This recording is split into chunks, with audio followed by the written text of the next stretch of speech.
Yay! Hi everyone, and welcome back to my booktube. Today I have a very special guest. I've been hoping to have Yao on my channel since I first came up with the idea for this because she's my best friend. And I feel like we became good friends because we have shared interests in film and books. That is true. So if you're new to my channel, the premise is a friend and I read the same book and then we just discuss it. Yeah. So maybe with that, would you like to introduce yourself, Yao? I'm happy to. I'm Yao. I'm Lillian's best friend. We've known each other for 10 plus years. Wow, okay. Yeah, I'm an ex-tech worker. I read casually. Last year I read 25 books. This year I'm trying to read... You read 25 books last year. In 2025. In 2026 I'm trying to read 26. How many have you read so far? I think maybe 12. Wow. Yeah, and so I'm behind.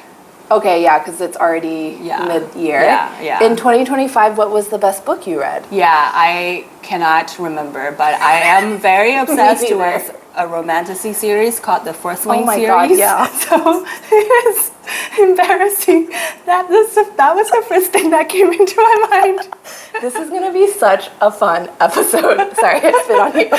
I also like the Fourth Wing, but I think I'm just remembering, because didn't you stay up all night reading I did. The second one? And I'm turning into you because I'm just starting. I'm in the middle of rereading the 3 books. So good. And finding little details about it and be like, oh, the foreshadowing. Because I'm obsessed with Heated Rivalry, which I've read many, many times. So we all have our Heated Rivalry or Fourth Wing addiction, I guess. Yeah, okay, that's cool. I didn't realize you read so many books. So you picked this book. I did.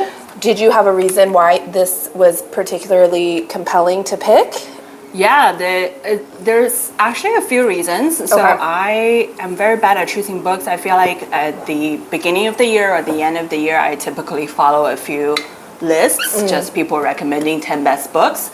And this book has shown up in a few of these lists. It was on New York Times Best Nonfiction list of 2025 and a few others. So I wanted to read this for one reason. I've also read The God of Small Things. Oh, you did read it? I did, a few years ago. Isn't it amazing? It was really good. And it's just very lyrical, I feel like. Yeah. The language is very dreamlike. Yeah. So I loved this book, so I thought I want to read this.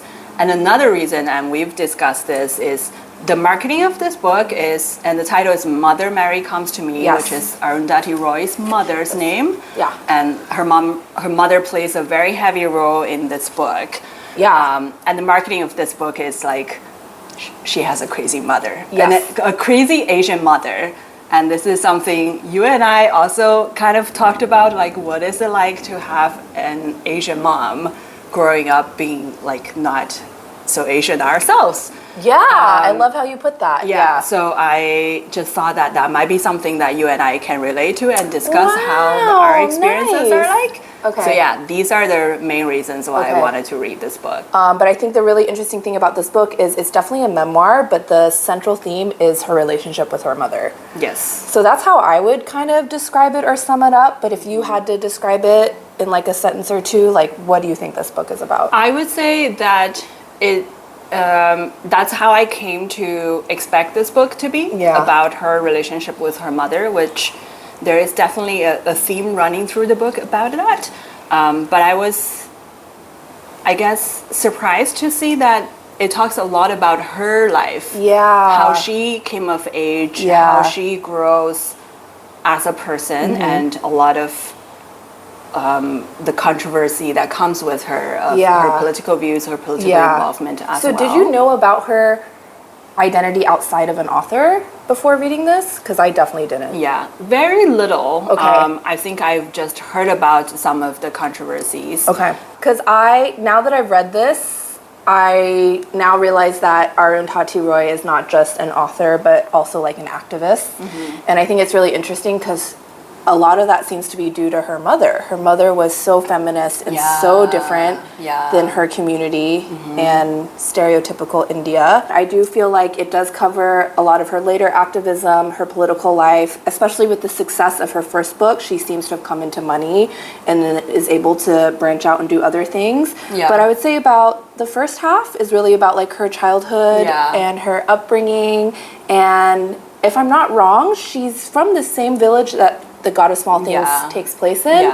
So kind of fleshing that out a bit more. Also her teenage and young adult life, which seemed very like communist, and she was very poor. And then I would say the second half is more about the other like op-eds that she's written in articles and her activism and more of her political life. And then the end, we circle back to the mom again, who passes away. I feel like the impetus for the book is her mom dying.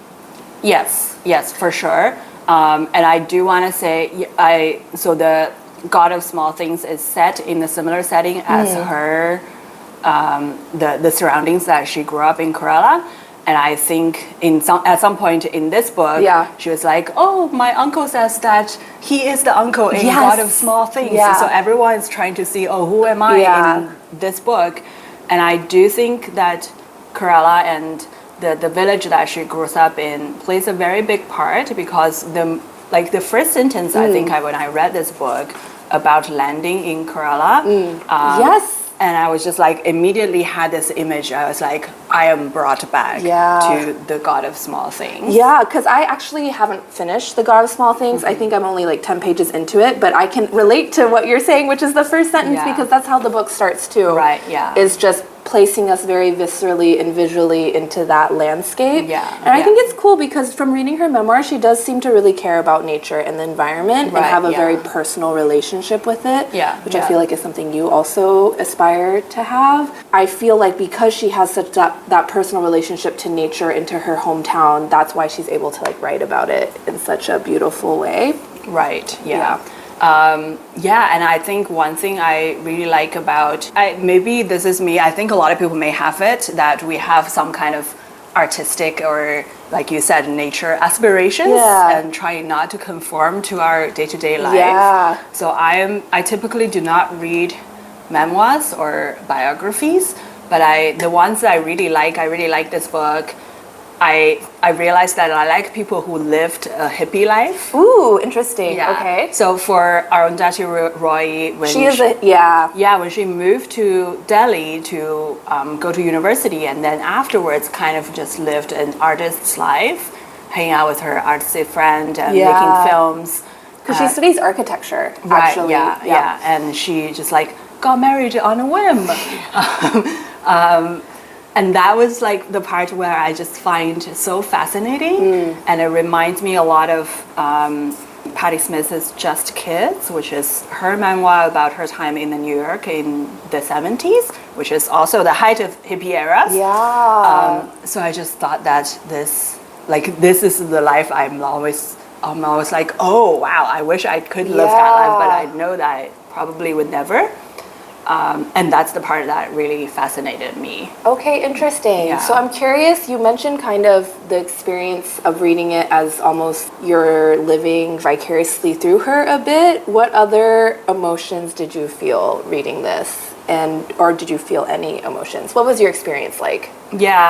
I think I was really interested, like you said, the first part of the book is about her relationship with the mom. I think there is a lot of complicated can you describe some of it? Because my question is like, was she abused by her mom? Like, I feel like verbal abuse, definitely. I don't know what you think. I think so. Let's start by saying her mom was a remarkable woman. Let's talk about her mom. So they grew up in a Syrian Christian community in the south of India.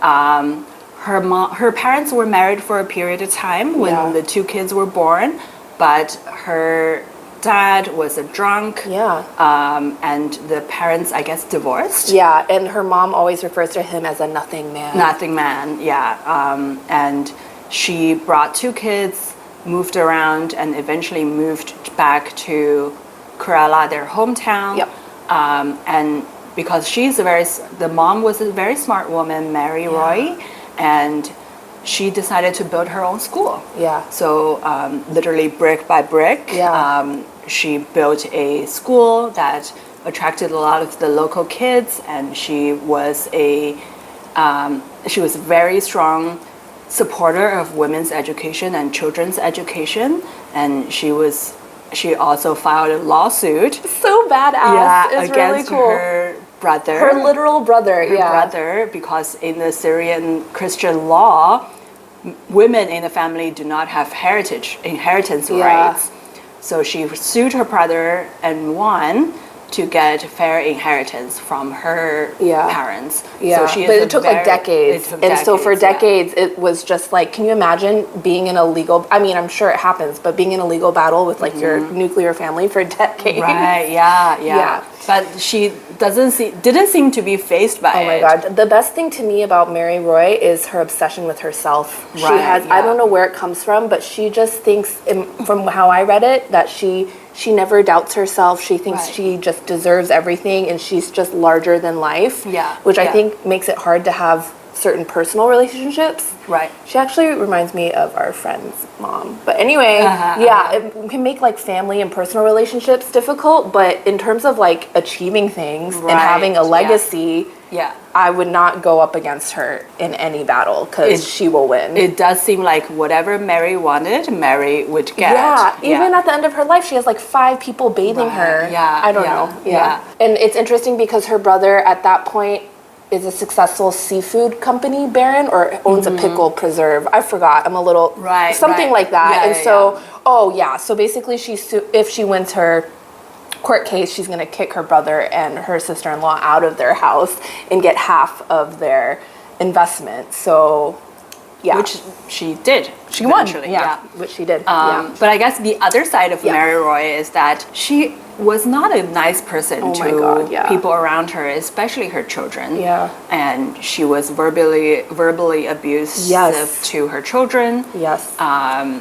She would say horrible things to Arundhati Roy. The people around her tiptoe around her, and she ordered people around. And there just didn't seem to be a warmth that comes with her as a mother figure. Well, later in the book, Arundhati tells a story about how her mom said she never wanted her and wished she had an abortion. Yeah. But what you just described, that is where some of the best writing, I feel like, in this book came out, and where I really loved the way that she described that experience, because I feel like as a child, it's so difficult to go through loving your mom, but also being in a really dark place. Yeah. And I love the metaphor. She talks about like a cold moth, which kind of represents her anxiety. And kind of go through the whole book. There is that the imagery of a cold moth. Yeah. And then also she talks about how because her mom had asthma and difficulty breathing her whole life, Arundhati talks about how she feels like she was her mom's lungs, like living outside of her body. So she was an organ child.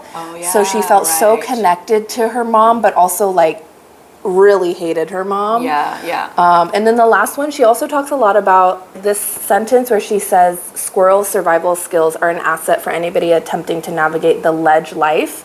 I just like that phrase, like ledge life, like teetering on the edge. I feel like she's just such a good writer. And the imagery that she uses to describe this very complex, like, I just don't understand how she's so self-aware. Did she go through like years of therapy to like understand her childhood with such clarity and vulnerability and awareness? Is just like mind-blowing to me. This is interesting because I also pick up on, I think what Arundhati Roy fascinated me about is like, I feel like she has a combination of self-awareness and kind of her mom's like single-mindedness. I feel like that you don't see that combination in one person very often. You're right. That is so smart, Yao, because her mom doesn't have the self-awareness part. She just has the single-mindedness. But then Arundhati, I feel like I can say, having read her memoir, is like pretty self-aware, or at least does a good job of pretending to be self-aware. But then she also herself is like her mother in many ways. Exactly. In terms of like fighting the government and doing all the activism. So I thought that was interesting. Your original question is my emotions. I think what kind of brought me to tears is towards the end when she was realizing at some point when her mom was really old and she was talking in one of her hospitalization experiences, Mary Roy, the mom, was saying, see, I've reached the status of a man. Yeah. Or talking about like, Yeah. I'm acting like a man. Yeah. And it just made me so sad and angry. I guess this is something the book has been kind of insinuating the whole time, that in India, women would never achieve the status of men. Yeah. And someone as fierce as Mary Roy fought her whole life just to achieve the status of a man. And this is not something a man would never think of. Yeah, they like just a man would they would just like live their life. Yeah. They can achieve their dreams, do all the things they want, and they never have to have that additional layer of worry and thinking, am I acting like a man? Do I enjoy things that a man has? Yeah. And that makes me really sad. And I think Arundhati Roy did a good job of kind of like making that, that's kind of the intersectionality that I feel like not a lot of people can make it so touching. Yeah. I really like how you put that, because the second you were talking about that, it made me think of another part of the book. I don't remember exactly the circumstances, but basically she's in a small town, and do you remember there's this guy that just is like drunk or asleep in the back of his cart in the buffalo. He just trusts his buffalo to take him home. Yeah. And Arundhati writes like no woman in India could do that. Yeah. Because it's not safe. Right. Yeah. What did you think about, like, how did it make you reflect on intersectionality and feminism, and especially in India, because I know neither of us are experts. I think maybe you have a little bit more knowledge than I do. I really don't know that much, and that's why I also think I appreciated reading this. Is I know it's like obviously very biased in her one personal account, but I do feel like it's a good entry point. Like I did circle a lot of things like, oh, I need to Google this later and learn about what she's talking about. Yeah. So I feel like it did open my eyes a lot to the experience of women. What did you think about that part? Because my partner and I have debated whether Arundhati Roy was privileged. Yeah. Does she talk about her privilege? I think kind of, but not. Yeah, but not so much. Because what my partner's view was like, she went to university in the 80s. Okay. Not everyone did. Yes. She's not really poor. Yeah.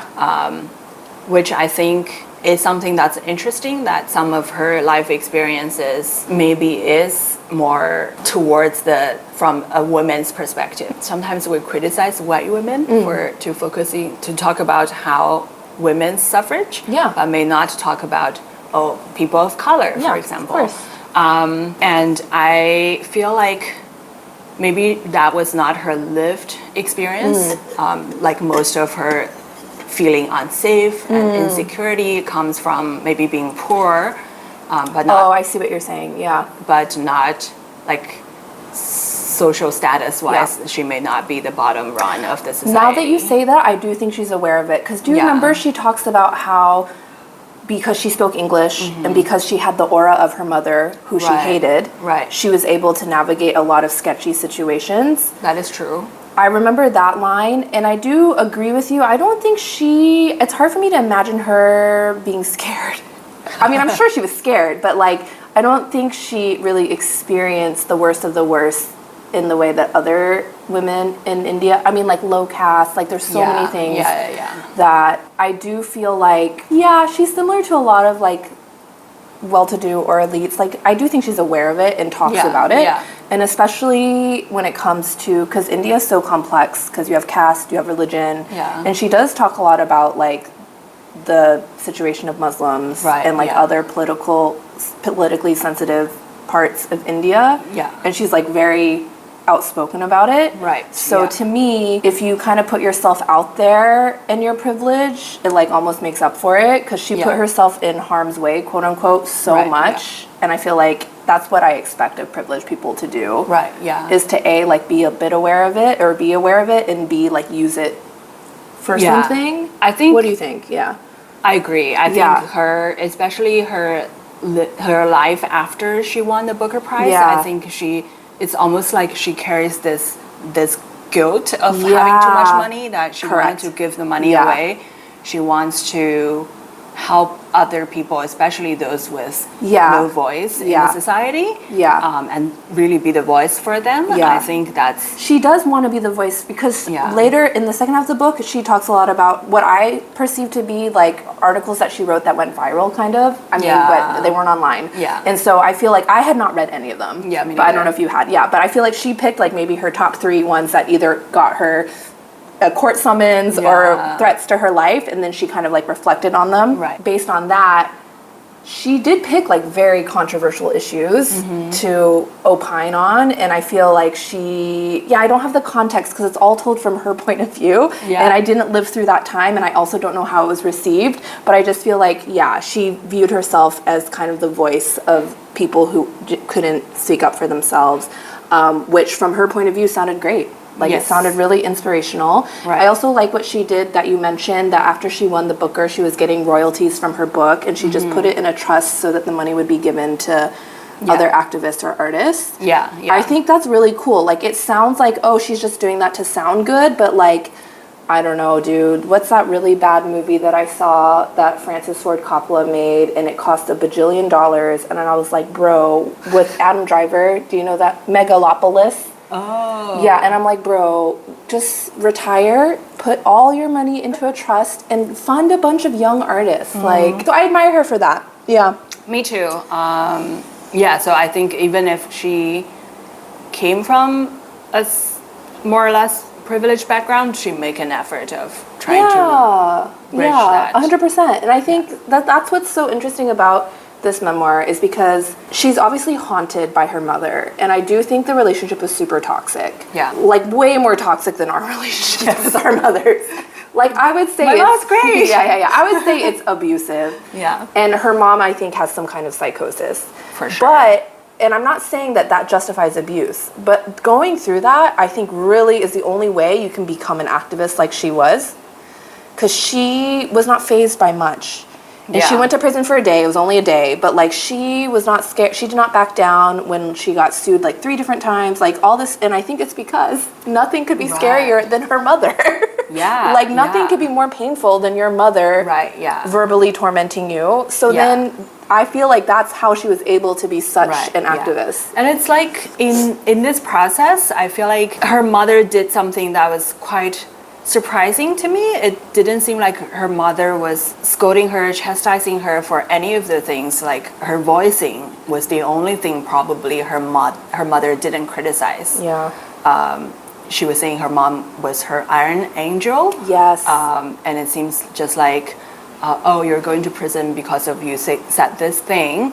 And it doesn't seem like her mother was saying, oh, why are you trying to anger all these people? It just seems like that's a steely presence in her life. Okay, so we talked a bit about the mom and her activism. I wanted to ask what you thought about Arundhati Roy as a writer, because I know that you write a little bit. And I don't have many interesting thoughts to share, but I do think it is cool how much she shared about her process. And like, it took her 4 years, I think, to write the first book, 10 years to write the second book. Did you connect it all with like her as a writer and her writing process, and like as a creative? I feel like you're pretty creative. Oh, thank you. How did that resonate with you? I did think about her when she said the idea of her second novel, The Ministry of Utmost Happiness, came to her. She's like, the idea always came to me like a dream or something. An image. Or a dream, which I thought it was so interesting, because I was like, oh, maybe because I'm not writing, because no idea has come to me yet. But that's I know, that's why sometimes I'm like, can you trust a writer when they write their own memoir? Because I'm like, girl, did it really, like, is that, like, I know it sounds really nice and poetic, but I'm like, she's like, a bird came down. She was like, I wasn't sure whether to write the book or not, but then there was I'm sorry, I'm being so cynical. Then there was a thunderstorm and the tree broke, and so then it was a clear sky, which was a sign, and then a bird came. And I'm like, girl, I mean, I believe you, but like, so I thought that was interesting. In this book, I think one thing I marked was one of her friends was saying, because she writes two kinds of things. One is the political. She writes fiction and nonfiction. Yeah, and I feel like the nonfiction is like her articles, right, and then the fiction are her 2 novels. Yeah, exactly. And this friend's comment about her 2 writings is your fiction and nonfiction, they walk you around the world like your 2 legs. I love that, yeah. Which I thought was very interesting because she was saying like most people would pit fiction against nonfiction for her writing, but this friend really understands her. And I kind of see the writing styles, the 2 writing styles in this book as well. Yeah. I feel like when she was talking about her mom, her childhood, and towards the end, it was more. That's such a good point. It more has like fiction-like. So smart. Oh, thank you. Okay, sorry, continue. It more has like fiction-like language. Yeah. Versus when she was talking about these activists. You're so right. When she was writing about these articles, it's non-fiction language. Which is why, to be honest, when like I got a little bit bored. Yeah, me too. When she was I like writing the first about half these, better. Yeah, yeah. I liked her personal stuff more. Yeah, which is I haven't read her political things, so I'm sure if I had read it, I'd be more interested. But yeah. Which I thought it was so interesting when I read this comment. I was like, oh, okay. So she is really trying to blend. I don't know if that was intentional on her end, but you can definitely see the different, even the use of language, like. When she starts to describe writing of her second book, sometimes I feel like I have to decipher the writing a little bit because you don't know what's reality and what's just like, oh, this person, she comes to me to my trip. Yeah. It's like it's a fictional character. Yeah. Versus when she describes her time in the jungles with the people protesting the dam, it's pretty matter of fact. Yeah. So I thought it was very interesting, her writing style. But I also feel like because she's a nonfiction writer, that's why her fiction writing is so crisp. I don't know. I've been reading a lot of literary fiction, and I just can't with all these really long, wordy, overwrought things. Right. It's just like driving me nuts. Like I've read so many books recently that are like way too long and way too fluffy. I just love how she writes. Yeah. She short sentences. Everything is like true. Short sentences. Yeah. And it's still really beautiful, and I feel like her metaphors aren't really forced. I don't know. I really like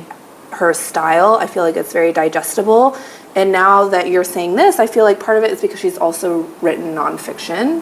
Yeah, I think if you're an author that only writes literary, it's easy to go down that rabbit hole. That is interesting. Of like being too fancy. Maybe, yeah. And the fact that she didn't learn creative writing or literature. Well, that's I don't know if that's wild to me. Okay, yeah, because my original question was about her process as a writer. It's just so crazy to me that she just like she doesn't even talk about an editor. I'm sure she had an editor. Yeah. But the way she tells it, she just like sat down for 4 hours a day and then popped out a book. And the book is so good. So I just don't get how she did it. Yeah, and especially like. And fiction and nonfiction are not the only thing she writes. Also, oh my God, I forgot. She was a freaking film producer. A screenwriter. Yeah. One thing I really wanted to talk to you about is her sentence where she says, "Safety is the most dangerous place to be." So the second she starts to feel safe, then she like ejects. Right. Because her first love, JC, could have been like a stable situation, but she left him. That is true. She's never been in like I guess she's been in long-term relationships, but she just doesn't like, she definitely has that kind of like roving personality. So I guess that's why I can't be an artist like she is, because I really like stability. So I think that's the part, like I said, that's why these part that attracts to me, because I think we all have a little bit of that in us. But we choose safety. Yeah. But there is definitely part of her life that I feel it's very exciting. Part of me wants to live like that, and part of me. But part of me knows I cannot, because she's like sharing a room with a bunch of people. She's squatting. She's like, I can't even share a room on a vacation these days. So like, okay. But the last thing I wanted to say that I thought was really cool about her life is how she really feeds her friendships over romantic relationships. That is true. I don't know what you think. Yeah. So she has like that younger crush on JC, and then she does end up in a long-term relationship with Pradeep, who's the director. And then actually he has 2 daughters from his previous marriage. I think because her mom also hated her husband, divorced her husband who was a useless drunk, and then was single the rest of her life. I feel like that really freed Arundhati, because from what I know and from what she describes, it's very hard to be an unmarried woman in India. True. So I think it's cool, because then I realized later in the book that she mentions that friendships are what keeps her going. Yeah. And she doesn't talk like a ton about any specific person, but there's a lot of people that come up. Yeah. And she talks about like their relationship in terms of it feeding her soul, it feeding her creativity or her artistry. Yeah. And to me, that's something that's like a little bit aspirational. Like I think I talk to you about creative stuff, but like I want to talk to more of my friends and like really build those friendships, because I just think it's kind of part and parcel of being a feminist in such a difficult time. Yeah. Like, to be a feminist now, you can kind of have both, like tradition and feminism. But back then, it was like, to be a feminist, you kind of had to like just be against tradition a little bit almost. Yeah. So I think it was harder. But yeah, I liked her friendships and how she talked about it. Yeah, I like in her university time, she made a best friend with Golak. I think that was. You're right. Yeah. It seems like they were lifelong friends. They were friends the whole time. Yeah. And obviously with Pradeep, her partner, for a long time, and it also seems like she has a complicated relationship with Sanjay, who is a were they in love? producer. Which part I didn't. Yeah. There, one part in the book, she's like, "Oh, Sanjay is now like the providing love in my life still till this day," which I didn't know whether what that means.